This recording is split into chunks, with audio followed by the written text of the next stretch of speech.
Je voulais vous parler de musculation. Pourquoi?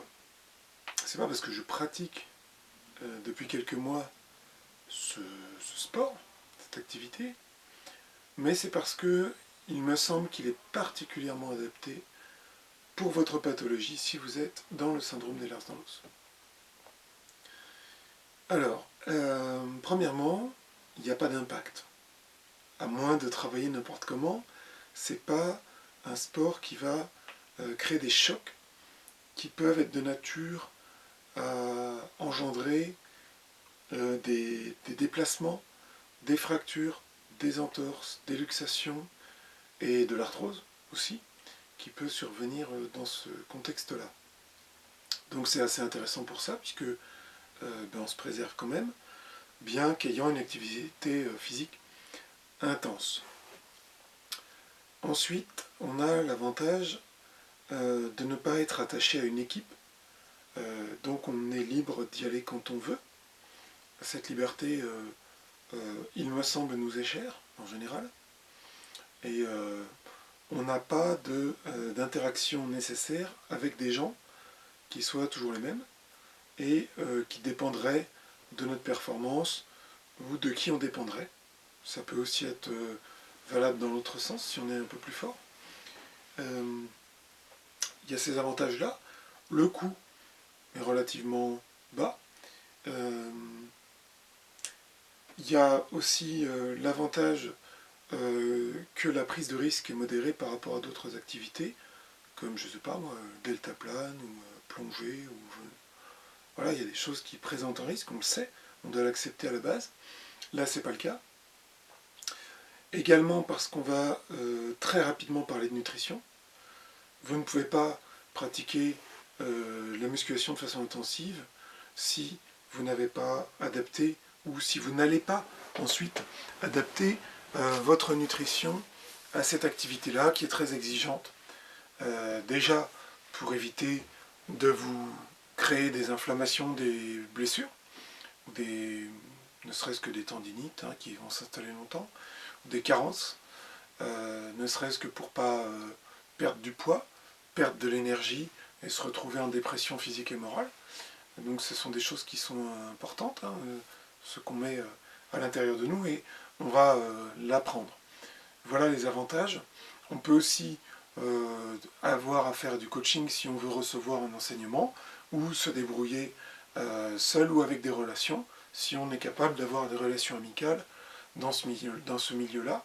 Et je vous le conseille, puisque dans cet environnement-là, il m'a été donné de faire des rencontres assez surprenantes, et c'est pas du tout ce qu'on peut imaginer de prime abord. Alors la musculation, voilà les avantages.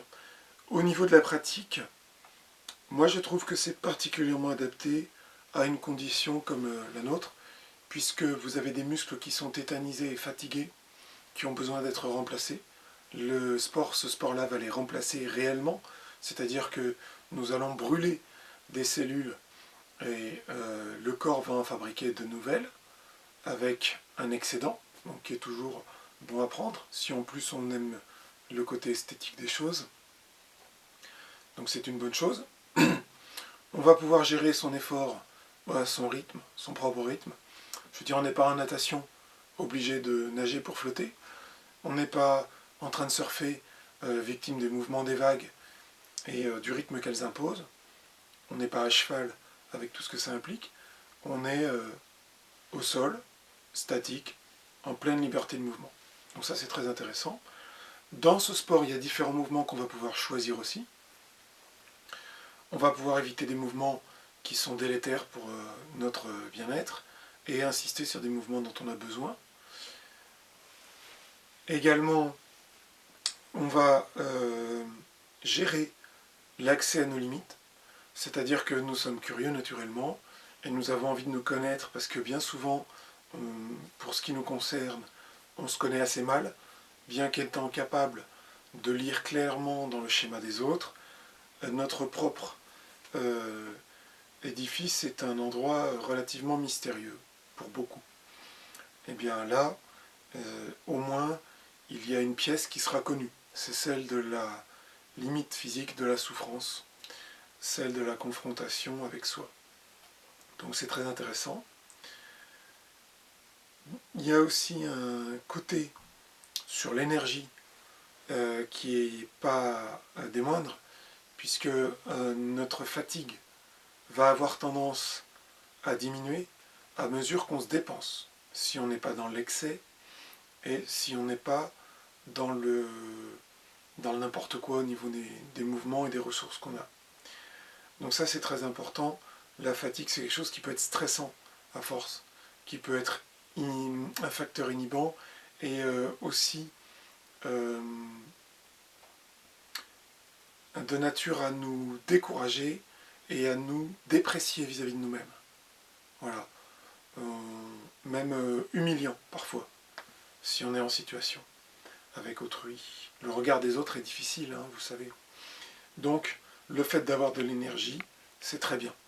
Cette énergie, c'est aussi de dire que, à force de tirer, porter, pousser des charges lourdes, et bien dans la vie, dans le quotidien, on va trouver plus facile des choses qui sont de l'ordre du quotidien. Par exemple, le sac de course, qui peut être lourd, eh bien il nous faisait mal, hein, des hématomes dans les mains, des douleurs dans le dos, l'arrivée des acouphènes sur certains efforts.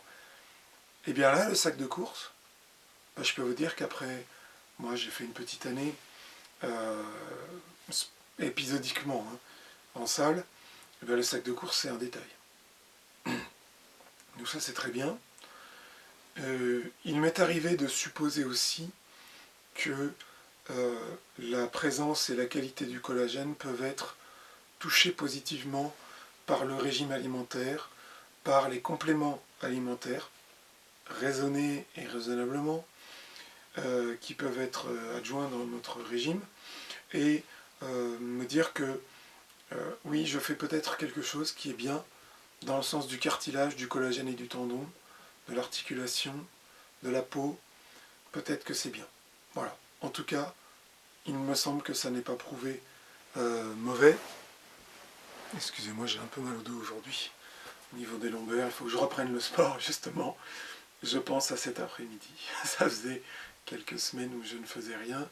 Et justement, quelques semaines où voilà, les douleurs reviennent, la gorge devient délicate, les lombaires, les cervicales, là j'ai des acouphènes au moment où je vous parle. D'ailleurs, dans presque toutes mes vidéos, je vous précise que je lutte contre la distraction que peuvent occasionner les sifflements des acouphènes, auxquels je me suis plus ou moins habitué.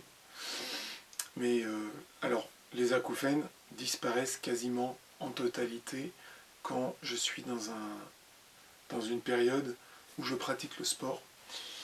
Ils peuvent apparaître lors d'une séance si je suis sur un travail qui sollicite ce qui est autour des cervicales. Mais je le tolère, c'est le prix de la tranquillité qui arrive après, c'est-à-dire quelques heures après la séance, on est bon, ça se termine. La musculation va faire disparaître des douleurs parce que déjà, vous allez sécréter des endomorphines, ou des endorphines, qui sont de la morphine naturelle, la meilleure pour vous, la morphine anesthésie, et elle calme hein, la sérénité, les tensions disparaissent. Alors c'est important, pourquoi? Parce que déjà vivre dans la douleur c'est pénible, c'est de nature à pas du tout nous aider, et aussi parce que la décontraction que les endomorphines procurent est de nature à permettre la récupération dans les tissus, dans les tendons, dans les disques. Parce qu'évidemment, si vous avez vos disques comprimés la nuit par une tension musculaire des dorsaux, eh bien le disque ne respire pas, il ne s'hydrate pas en fait, hein, et la circulation est amoindrie, il doit reprendre son volume. Je vous précise que la nuit, vous reprenez des centimètres en hauteur, que vous reperdez en fin de journée par tassement. C'est normal, c'est naturel. Si vous êtes tendu de partout, il n'y a pas de circulation de fluide, il n'y a pas de réparation, et il n'y a pas non plus, vous ne reprenez pas l'étirement qui est conseillé, qui est normal, pour éviter que les lombaires se frottent entre elles, se touchent et créent de l'inflammation, de l'arthrose, bec de perroquet, ostéophyte, voilà, tout ce que vous ne voulez pas. Donc la décontraction, c'est aussi éviter la tendinite, puisque un muscle contracté tire sur les tendons qui sont aux extrémités, et l'inflammation ne peut pas être guérie si pendant la nuit il y a une tension. Ce que vous connaissez en état normal, je le rappelle, la plupart du temps. Donc la musculation va détendre. La musculation, vous êtes obligé aussi de faire des étirements. Je vous le conseille vivement, sinon vous allez vous durcir et vous encarapater. C'est pas du tout le but. Le but, c'est qu'on veut ouvrir des mouvements, hein, et renforcer cette capacité à produire ces mouvements dans un volume qui est ouvert au maximum et qui reste ouvert. Hein. Si vous ne pouvez plus bouger que de 5 cm, la puissance que vous avez sur ce mouvement n'a plus aucun sens. Hein. L'amplitude que vous avez dans le travail, vous l'entretenez à travers un mouvement, mais aussi à travers un étirement qui va aller encore plus loin dans les deux sens et qui va ouvrir la cage thoracique, libérer les trapèzes, remettre du mouvement, de l'amplitude dans les épaules. Les jambes, c'est pareil. Hein. Si vos jambes ont des muscles tendus, vos pas sont petits, il y a des secousses, des saccades, le bassin peut partir en antéversion, avec les conséquences importantes que ça peut avoir sur tout le rachis. Donc, la souplesse, c'est pareil. Où qu'elle soit, elle est bonne à prendre, à entretenir. Dans la musculation, vous allez respirer. Vous allez favoriser votre production de globules rouges qui transportent l'oxygène, et vous allez augmenter vos capacités à l'apnée. Non seulement, si vous nagez un peu, ça peut être bien. Si vous surfez, c'est capital, surtout si vous prenez gros. Et vous allez aussi annihiler, au moins espacer ou raréfier les crises où vous n'avez plus d'air, où vous n'arrivez plus à respirer. Pour ceux pour qui ça arrive, moi, elles ont totalement disparu. Et ma machine à oxygène, qui est à côté, reste éteinte depuis des lustres. Je n'en ai plus besoin du tout. C'est un poids considérable en moins, puisque l'oxygène pendant la journée, quand vous ne pouvez pas, c'est une horreur. Vous êtes un poisson hors de l'eau, c'est insupportable. La fatigue induite par le manque d'oxygène s'ajoute à votre fatigue naturelle. Voilà pour ce qui est intéressant. Alors pendant le travail, échauffer, étirer, travailler progressivement, travailler en charge légère ou mi-lourde, vous pouvez techniquement travailler en charge lourde. Ce n'est pas un problème, ce n'est pas délétère.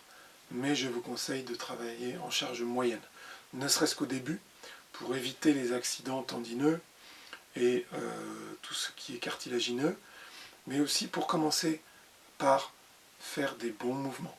Si vous prenez des charges lourdes au début, vous ferez des mouvements qui ne seront jamais les bons, vous aurez du mal à revenir sur des erreurs du débutant. Les mouvements doivent être appris, vous avez les capacités intellectuelles pour comprendre tout ça vous-même, mais vous pouvez aussi prendre des livres, du coaching, des vidéos, des sources fiables.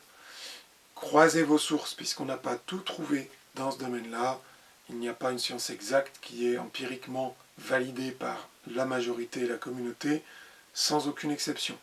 Croisez vos sources, faites-vous votre propre opinion, puisque il y a même des grands noms qui ont commis des erreurs, même pendant longtemps. Je crois que c'est Arnold Schwarzenegger qui faisait énormément d'abdos tous les jours pour avoir un ventre plat. C'est une erreur. Il y en a d'autres. Rich Piana est décédé. Rich Piana, c'était une figure de l'extrême. Et les doses que ce mec était capable de s'envoyer de toute nature en complément et autres étaient absolument colossales. Bon, ce sont des choses qu'il faut prendre en compte. Il faut aussi aller voir du côté du CrossFit. Alors, c'est un peu violent pour nous, au niveau de tout ce qui est faisceau blanc, tendineux et compagnie. Donc, quand même, regardez cette culture-là, qui est une autre école, qui peut apporter des informations intéressantes, des éclaircissements. La musculation, vous en êtes capable. Vous en êtes capable parce que vous vivez dans la douleur et vous allez pratiquer un sport qui est douloureux. Vous allez pouvoir aller loin là où d'autres s'arrêtent. C'est-à-dire que dans une série de mouvements, imaginons que une personne s'arrête par la douleur à 8 ou 9, vous allez être capable de monter 14, 16, 18 et finir à genoux. Vous en êtes capable parce que la douleur, vous savez déjà ce que c'est.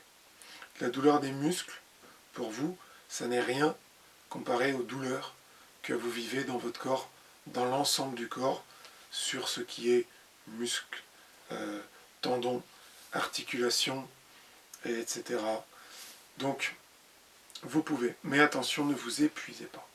Pratiquez des séances courtes. Moi, je vous conseille 20 à 30 minutes. Vous êtes capable de faire 1h30 à fondement. Mais vous devez récupérer. Votre récupération est lente. Et donc, de ce fait, je vous conseille de vous ménager, d'arrêter une séance avant l'épuisement, avant la vraie fatigue, avant de sentir la peau du visage qui descend, l'estomac qui contracte, et d'avoir les nerfs qui prennent le dessus. Arrêtez-vous largement avant. Largement. Vous pouvez tout à fait avoir des résultats tout à fait probants en 15-20 minutes, quitte à y aller tous les jours. Pourquoi pas? Mais prenez compte de cette récupération qui est lente. Alors pour récupérer, je vous conseille de la chaleur en sortie de séance et du froid quand vous pouvez. Je vais faire une autre vidéo sur le froid, juste après.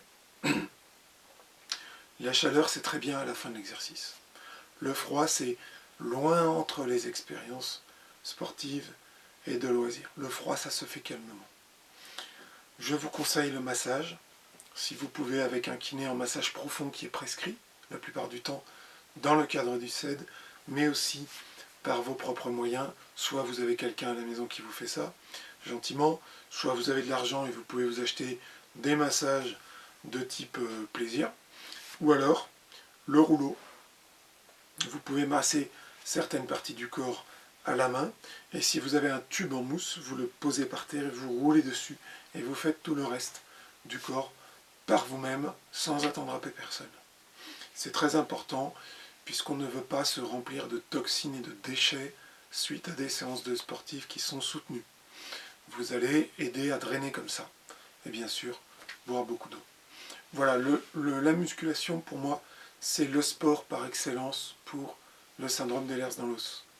Il vous respecte, il vous anesthésie, il vous détend, il vous étire, il vous régénère, et peut-être même qu'il vous répare, dans le sens où vous allez favoriser une fabrication ou une assimilation de collagène et composés similaires. L'eau qui va circuler dans votre corps va vous protéger aussi. Il est possible que vous guérissiez un petit peu certaines choses en faisant de la musculation. Vous allez également reprendre, sur le plan moral, c'est important de le préciser, reprendre confiance en vous, vous imposer un rythme, c'est-à-dire réguler, ce qui est important.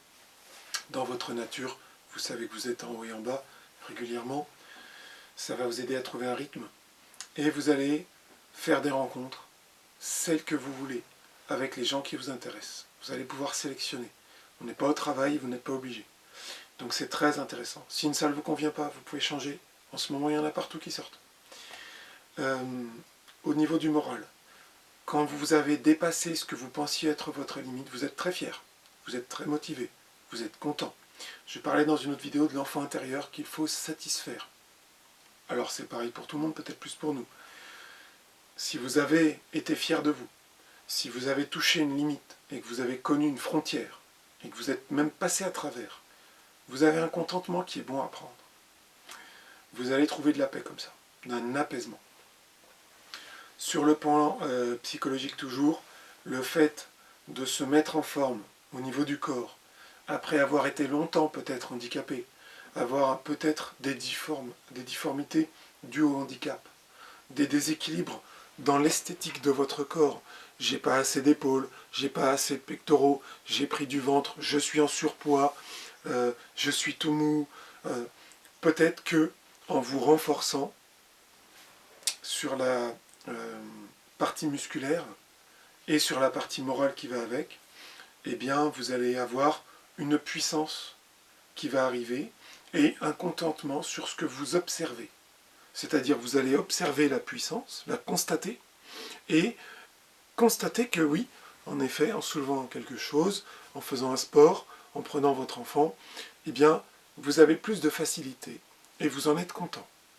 On a le droit d'être fier de soi, on a le droit d'être soulagé, de passer un cap, on a le droit de se dépasser quand on pensait que le grillage était là, et de s'apercevoir qu'en fait, le grillage est décalé, décalé, décalé de jour en jour, et que finalement il n'y a peut-être pas de grillage. Eh bien, c'est aussi sortir d'une prison mentale dans laquelle on était. Voilà pourquoi je parle de ce sport. Alors, il y a plein d'autres sports, il y a aussi beaucoup de loisirs, il y a plein de choses à faire. On trouve énormément de plaisir dans beaucoup d'autres activités. Ceci dit, il me semble que si elles apportent beaucoup de plaisir, il y a parfois un côté négatif pour nous qu'il faut absorber. Voilà, moi le cheval me fait mal au dos. Ah, c'est bien triste. Le surf m'inflamme les épaules, malheureusement. Avec peut-être même une dégradation que j'ai occasionnée sur des périodes où il y avait beaucoup de vagues sur de nombreux jours et où j'ai beaucoup ramé, parce que je reste dans l'eau, hein, moi je lâche rien. Et donc peut-être que j'ai eu une action délétère à ce moment-là. En musculation, je ne peux pas dire. Je peux dire qu'une chose, c'est que les douleurs partent, les douleurs lombaires partent quand je squatte, avec des charges légères, ou la chaise romaine. Les douleurs abdominales partent avec le gainage. Les douleurs des épaules partent avec les étirements et le travail en charge moyenne. Je peux dire aussi que je suis content de m'observer, puisque mon corps a progressé sur une année seulement. J'ai eu des progrès que je n'attendais pas. J'ai été déçu sur certaines choses, bien sûr, puisqu'on veut tout, hein, mais j'ai été très content sur d'autres. Et je vais continuer d'essayer de m'équilibrer. Alors nous avons souvent le souci esthétique, hein, la propreté, l'ordre, le goût des choses artistiques, de l'art. Eh bien, si nous-mêmes, on n'aime pas se voir dans une glace, eh bien, c'est une épine dans le pied. Eh bien, avec la musculation, vous allez pouvoir redresser tout ça et monter vers quelque chose qui vous plaît, par vous-même, pour vous-même et avec vous-même. Et ça, je trouve que c'est tout à fait satisfaisant. Donc, à vous de voir. C'est quelque chose que je conseillerais à n'importe qui, surtout à notre époque où on n'a pas beaucoup d'activités. Avec les bureaux, on ne bouge plus, avec les voitures, avec tout ce qui nous aide à nous déplacer, tout ce qui nous aide à transporter, soulever, tout ce qui nous préserve. Eh bien, j'ai l'impression qu'on s'est massivement affaibli. On peut en dire autant de notre système immunitaire qui ne travaille plus comme avant et qui s'affaiblit. Moi, je pense que le génome s'affaiblit dans l'ensemble à cause du confort et de la peur, la prévention à outrance. Là, vous avez l'occasion, à travers ce sport, de vous confronter à quelque chose qui est sans fin, qui est vous-même. Et je trouve que c'est sain. La puissance, je trouve qu'elle est nécessaire. Il est nécessaire d'en avoir conscience dans ce syndrome, puisqu'elle est sporadique, épisodique, voire complètement abolie. Pour certains, eh bien, en fait, elle existe. Elle a besoin de s'exercer et elle a besoin de se manifester dans la matière. Voilà. Pendant le travail, elle se manifeste. Quand vous vous regardez renforcé, fort, changé, elle se manifeste aussi dans cette matière qui est la première qui compte. À bientôt.